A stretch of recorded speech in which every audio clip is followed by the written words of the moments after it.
Bismillahirrahmanirrahim. Hamdan syukurillah, asyhadu an la ilaha illallah wahdahu la syarikalah wa asyhadu anna Muhammadan abduhu wa rasuluh. Saya Tengger Sepdi Muntakin Hermawan dengan NPM 20366. Saya akan membuat sebuah rangkuman terkait dengan tugas filsafat hukum, di mana rangkuman ini terkait dengan pendapat hakim di pengadilan umum di wilayah Stouffville. Di mana kasusnya tersebut, kronologisnya itu ada beberapa orang yang masuk ke dalam gua dan kemudian orang-orang ini terjebak dalam gua ini. Setelah beberapa hari, para orang-orang ini karena secara matematis seorang itu tidak akan bertahan hidup selama beberapa hari apabila tidak ada masukan makanan atau minuman ke dalam tubuhnya itu. Nah, dalam hal ini ada 5 orang yang terlibat ke dalam gua, di mana ada 4 orang yang berhasil. Nah, satu orangnya ini menjadi sebuah perdebatan bagi hakim-hakim pengadilan tersebut, di mana seorang 4 ini dijadikan terdakwa. Nah, sementara kasusnya ini adalah seorang bernama Roger Wetmore ini bersama kelima di dalam terjebak dalam gua ini. Mula-mula Roger Wetmore ini melakukan pengusulan terkait dengan bahwa karena situasinya sangat pelik, tidak adanya makanan, dia mengusulkan adanya suatu perjanjian dengan para terdakwa yang 4 ini yang disebutkan menjadikan terdakwa, adanya seorang yang dikorbankan. Nah, dimana apabila caranya ini dengan tidak menunjuk seorang ini menjadi korban, hal ini Roger Wetmore mengusulkan bahwa pelemparan dadu. Nah,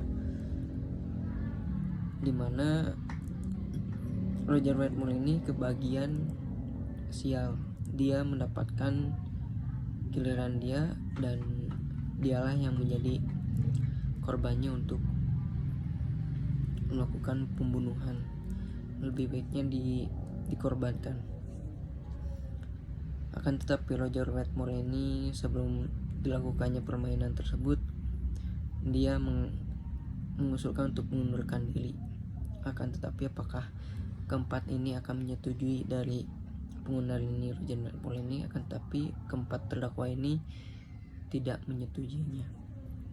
Ada beberapa pandangan untuk pendapat dari para hakim. Nah, dari hakim ketua ini menyebutkan Trupenny, Chief Justice ini hakim ketuanya, bahwa menyebutkan dalam hal ini terhadap kasus ini keempat terdakwa ini layak untuk dilakukannya hukuman mati. Akan tetapi ada beberapa perdebatan di dalam hal ini.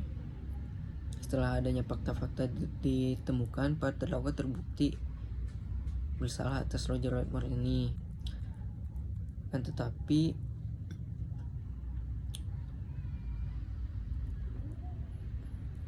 hukuman ini hakim menjatuhkan hukuman gantung terhadap keempat terdakwa ini. Kita mengizinkan kelulusan dan menentukan hukuman yang akan dijatuhkan. Akan tetapi Kepala Badan Eksekutif ini menyarankan untuk adanya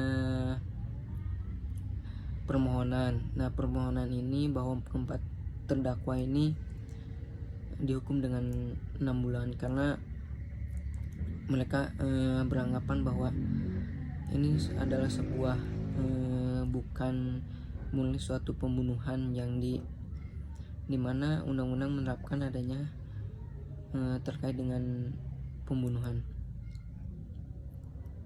Sementara dengan Foster ini berbanding terbalik dengan pendapat yang Trupenny, Chief Justice ini. Foster beranggapan bahwa terhadap putusan pengadilan ini sangat memalukan karena tidak tepat bahwa 4 terdakwa ini dihukum gantung atau dihukum mati. Menurut pendapatnya dia bahwa adanya suatu, setelah dia mendapatkan fakta-fakta terkait dengan kasus ini, dengan kronologisnya, dia berpandangan bahwa terkait dengan alur cerita atau kronologis kasus ini tidak termasuk dalam undang-undangnya, premis-premisnya tidak termasuk, ataupun kita dengan bahasa sederhananya itu unsur-unsur dalam undang-undang terkait dengan pembunuhan ini tidak masuk. Dan dia menyebutkan bahwa kasus ini termasuk ke dalam suatu hukum alam, di mana dasarkan pada profesi bahwa hukum positif kita dasarkan pada kemungkinan hidup pendampingan antara laki-laki dan perempuan dalam masyarakat.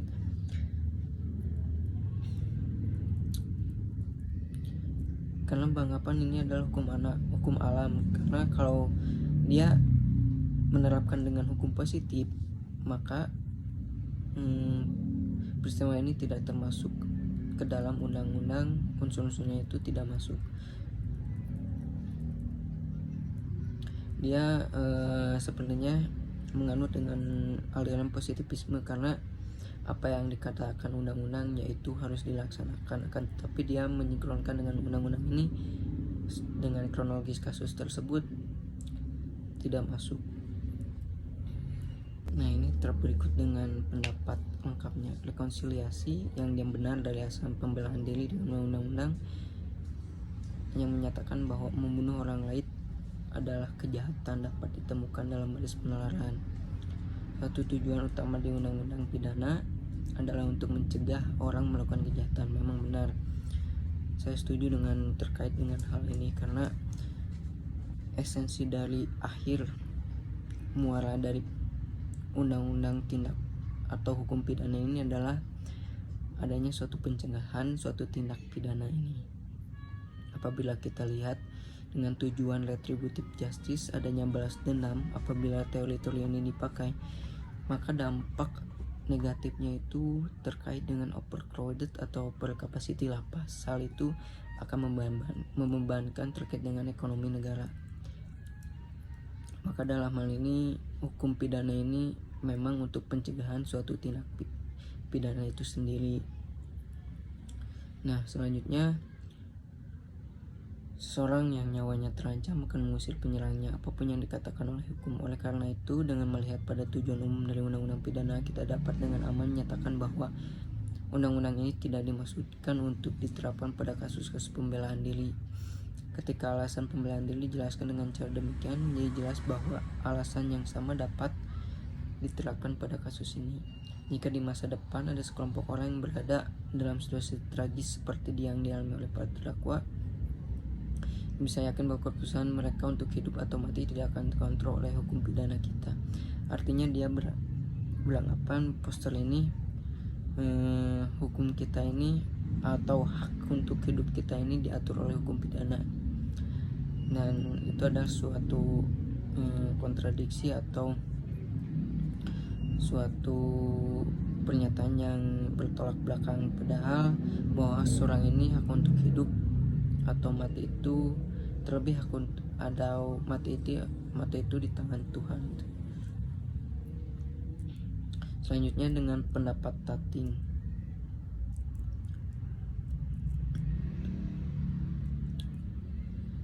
Nah, Tating ini beranggapan bahwa kasus terkait dengan menimpa Roger Wetmore ini, keempat terdakwa ini termasuk ke dalam, bisa dimasukkan ke dalam alasan pembelaan diri. Nah, pendapat yang Tating ini adalah prinsip-prinsip yang diuraikan oleh saudara saya ini berkaitan dengan poster yang mengandung implikasi lain yang tidak dapat ditoleransi. Dia berpendapat bahwa ketika para terdakwa menyerang Wetmore dan membunuhnya, mereka hanya menjalankan hak yang diberikan kepada mereka oleh kesepakatan mereka. Nah, di sini sebenarnya hal ini sangat bertentangan gitu. Apakah memang menjadi apabila kita menganut pendapat ini bahwa apabila ada seseorang yang meminta untuk dirinya dibunuh, maka ini tidak bisa dipidana karena dia yang memintanya dengan alasan dia menjalankan hak yang diberikan pada mereka untuk membunuhnya.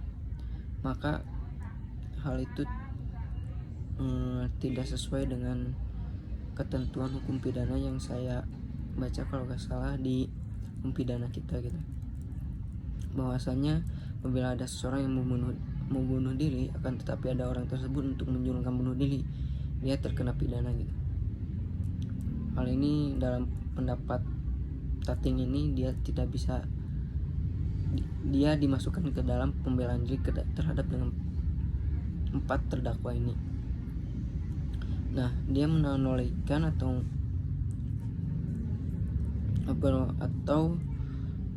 bukan menanolikan, dia menganggap bahwa Wetmore ini sebelumnya pembunuh, dengan bahwa dengan adanya begitu dia beranggapan Wetmore ini akan membunuh 4 terdakwa ini dengan membawa pistol gitu. Artinya keempat terdakwa ini melakukan suatu self gitu, pengamanan terhadap keempat untuk hidupnya itu sendiri sebelum dia dibunuh gitu. Artinya dia membela diri sebelum dia dibunuh. Akan tetapi di akhir ini Tating juga berpendapat